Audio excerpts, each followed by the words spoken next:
αυτό το βίντεο θα μιλήσουμε για το Navtex και για τα VHF DSC. Το Navtex είναι μια πολύ χρήσιμη συσκευή που έχουμε στη γέφυρα και είναι κομμάτι του GMDSS. Είναι στην ουσία ένας δέκτης μηνυμάτων. Σε κάθε ναυάρια υπάρχουν μέχρι 24 σταθμοί Navtex. Αυτοί εκπέμπουν σε ορισμένο χρόνο, 2 ή και παραπάνω φορές την ημέρα, διάφορα μηνύματα που αφορούν την ναυτιλία. Τα μηνύματα αυτά αφορούν τον καιρό και μετεωρολογικές προβλέψεις, περιοχές ασκήσεων πολεμικού ναυτικού και διάφορες άλλες πληροφορίες, όπως παραδείγματος χάρη ένας φάρος που δεν λειτουργεί, μια τσαμαδούρα που φύγε από τη θέση της, βάρκα με ναυαγούς που εντοπίστηκε και άλλα. Σε περίοδο που στην κοντινή περιοχή υπάρχει κάποιος τυφώνας ή αντίστοιχο μετεωρολογικό φαινόμενο, οι εκπομπές γίνονται κάθε 4 ώρες και αν χρειαστεί και συχνότερα. Επίσης, όταν ο σταθμός εκπέμψει μήνυμα που αφορά τη διάσωση ανθρώπινης ζωής, στη συσκευή μας χτυπάει αλάρμ, το οποίο έχει και πάρα πολύ δυνατό ήχο. Ο σταθμός ξηράς εκπέμπει σε 2 συχνότητες, στους 518 χιλιόκυκλους, όπου η γλώσσα στο μήνυμα είναι τα αγγλικά, και στους 490 χιλιόκυκλους, όπου η γλώσσα στα μηνύματα είναι τοπική. Εκτός, αν ξέρουμε την τοπική γλώσσα καλά, δεν υπάρχει λόγος να συντονίζουμε το μηχάνημά μας στη συχνότητα 490 χιλιόκυκλων. Ο λόγος είναι ότι πολλαπλασιάζονται τα μηνύματα που λαμβάνουμε και υπάρχει περίπτωση να μας ξεφύγει κάποιον. Αυτός είναι και ο λόγος που δεν ενεργοποιούμε τη λήψη μηνυμάτων από όλους τους σταθμούς στην ναυάρια που είμαστε. Για παράδειγμα, αν πλέουμε στην Αδριατική, δεν χρειάζεται να ακούμε και το σταθμό του Γιβραλτάρ. Θα τον ενεργοποιήσουμε 2-3 μέρες πριν φτάσουμε στην περιοχή. Η εμβέλεια του σταθμού ξηράς είναι γύρω στα 200 με 400 μίλια. Το βράδυ όμως που η εμβέλεια μεγαλώνει, μπορούμε να πιάσουμε μηνύματα από σταθμούς που δεν μας αφορούν, αν τους έχουμε ενεργοποιήσει στη συσκευή μας. Από το βιβλίο τόμος 5 του Radio Signals βλέπουμε τους σταθμούς που μας αφορούν, δηλαδή αυτούς που είναι πάνω στην πορεία μας και κοντά στην περιοχή μας. Με κόκκινο είναι το γράμμα του σταθμού που εκπέμπει στους 518 χιλιόκυκλους στα αγγλικά. Αν εκπέμπει και στους 490 χιλιόκυκλους, τότε δίπλα έχει ένα άλλο γράμμα με χρώμα μπλε. Για παράδειγμα, ο σταθμός Σάντα Μάρθα στην Κολομβία έχει το κωδικό γράμμα Charlie που πρέπει να ενεργοποιήσουμε στη συσκευή γύψης μας για να λαμβάνουμε δελτία στα αγγλικά, και το κωδικό γράμμα Kilo, το οποίο αν το ενεργοποιήσουμε στη συσκευή γύψης μας θα λαμβάνουμε τα δελτία και στα ισπανικά. Επίσης βλέπουμε τις ώρες εκπομπής, οπότε μπορούμε να ξέρουμε πότε θα πάρουμε και το επόμενο δελτίο μας.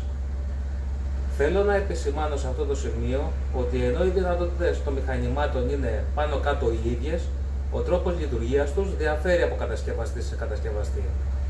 Δεν νοείται αξιωματικό GMDSS, ο οποίος δεν έχει διαβάσει και κατανοήσει τις οδηγίες του κατασκευαστή για τη λειτουργία του εκάστοτε μηχανήματος. Ο σωστός αξιωματικός πρέπει να ξέρει τη λειτουργία των μηχανημάτων του και να μπορεί να ελέγχει και τη σωστή λειτουργία του. Ας δούμε το μηχάνημα μας και τη λειτουργία τους. Πατώντας το μενού και επιλέγοντας τη λειτουργία Navtex, μπορούμε να επιλέξουμε αν θα ακούμε μόνο τους διεθνείς σταθμούς, δηλαδή τη συχνότητα 518 χιλιόκυκλους, ή τους τοπικούς, δηλαδή τα δελτία με την τοπική γλώσσα, δηλαδή τη συχνότητα 490 χιλιοκύκλων. Εδώ βλέπουμε ότι έχουμε επιλέξει International, οπότε ακούει το μηχάνημα στους 518. Επίσης, εδώ βλέπουμε ποια μηνύματα θα λαμβάνουμε και ποιους σταθμούς.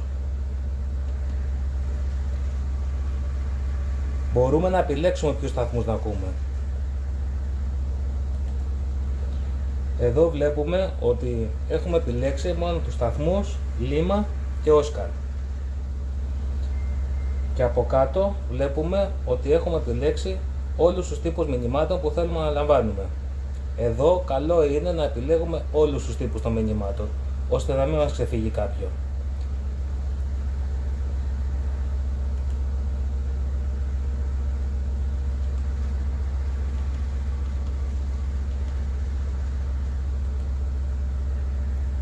Επίσης, μέσα από το μενού μπορούμε να επιλέξουμε και το αυτοδιαγνωστικό τεστ.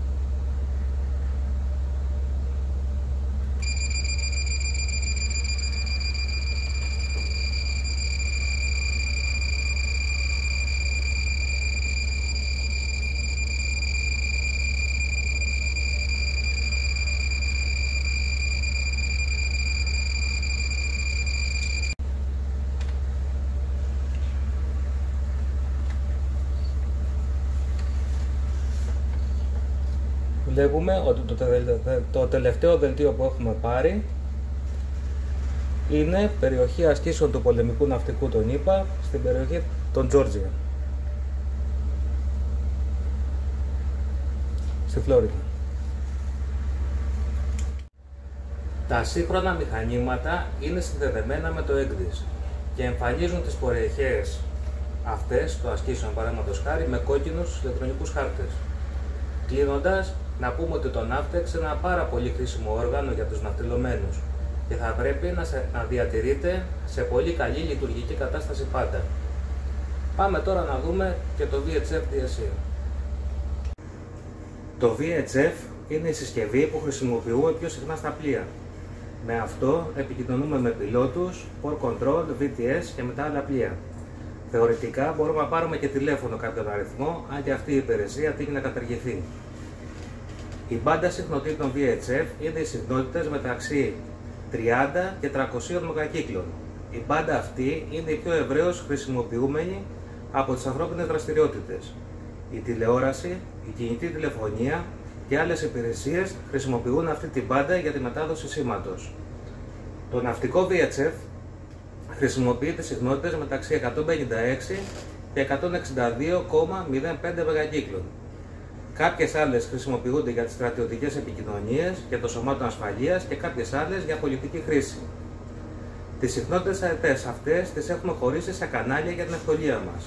Έτσι, το κανάλι 16 αντιστοιχεί στη συχνότητα 156,8 μεγακύκλων, το κανάλι 13 στους 156,65 και ούτω καθεξής. Το κανάλι 16 χρησιμοποιείται για επικοινωνίες ανάγκης και το κανάλι 70 χρησιμοποιείται για DSC ή ψηφιακή επιλογική κλίση. Ας δούμε τι είναι αυτό. Το σύστημα DSC είναι ένα ηλεκτρονικό κύκλωμα που υπάρχει μέσα στα ναυτικά VHF, το οποίο, για να το πούμε απλά, μετατρέπει τον πομποδέκτη σε, ας πούμε, κινητό τηλέφωνο. Στέλνουμε δηλαδή ένα, ας το πούμε πάλι απλά, SMS. Το κάθε πλοίο έχει ένα μοναδικό αριθμό κλήσης και το ίδιο έχουν και οι παράκτιοι σταθμοί. Με το DSC κάνουμε μια ψηφιακή επιλογική κλήση προς ένα παράκτιο ή ένα άλλο πλοίο ή προς όλους τους δέκτες. Η ψηφιακή αυτή κλήση μεταδίδεται μέσω του καναλιού 70. Η ψηφιακή επιλογική κλήση είναι τυποποιημένη, σε αντίθεση με το SMS στο κινητό μας που μπορούμε να βάλουμε emoji και να γράψουμε ό,τι θέλουμε. Αυτή έχει μια τυποποιημένη μορφή που βγαίνει μέσα από το μενού του μηχανήματος ανάλογα το τι θέλουμε να κάνουμε κάθε φορά. Ο μοναδικός αριθμός κλήσης που έχουν τα πλοία λέγεται MMSI και από τα πρώτα τρία ψηφία του μπορούμε να καταλάβουμε τη σημαία του πλοίου. Οι αριθμοί MMSI του σταθμού ξηρά ξεκινάνε πάντα από 2 μηδενικά. Η ψηφιακή επιλογική κλήση μπορεί να γίνει για διάφορους λόγους σχετικά με την ασφάλεια ναυσιπλοείας και τη διάσωση. Μπαίνοντας μέσα στο μενού μπορούμε να επιλέξουμε αν το μήνυμα που θα μεταδώσουμε είναι ασφαλείας ή για τη διάσωση ανθρώπινης ζωής, πειρατεία, βύθιση, φωτιά ή αν γίνεται για λόγους τεστ. Μετά την εκπομπή της ψηφιακής επιλογικής κλήσης πρέπει να ακολουθήσει φωνητικό μήνυμα σε κάποιο άλλο κανάλι VHF. Αν η ψηφιακή επιλογική κλήση έγινε εξαιτίας βύθισης ή για διάσωση ανθρώπινης ζωής, το φωνητικό μήνυμα που θα ακολουθήσει θα γίνει στο κανάλι 16.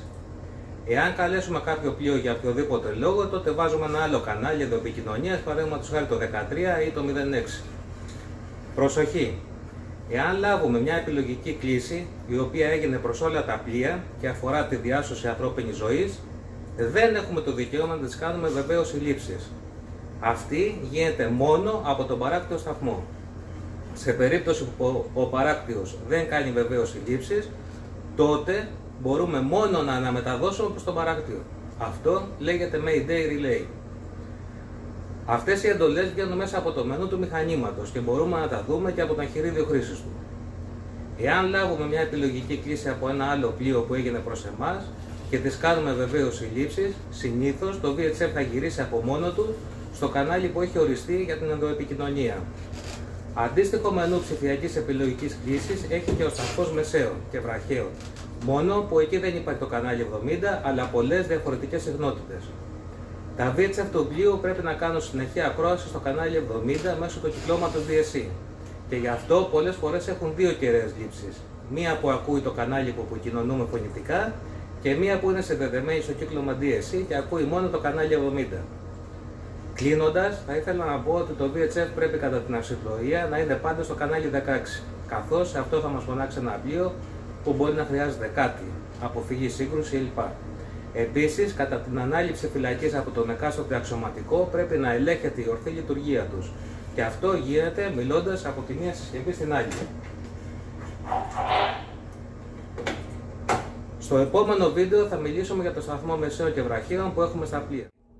Αν σας άρεσε το βίντεό μου, κάντε like και subscribe για να μην χάσετε κάποιο από τα επόμενα βίντεο. Ευχαριστώ πολύ που μας παρακολουθήσατε και πάντα μπουνάτσες.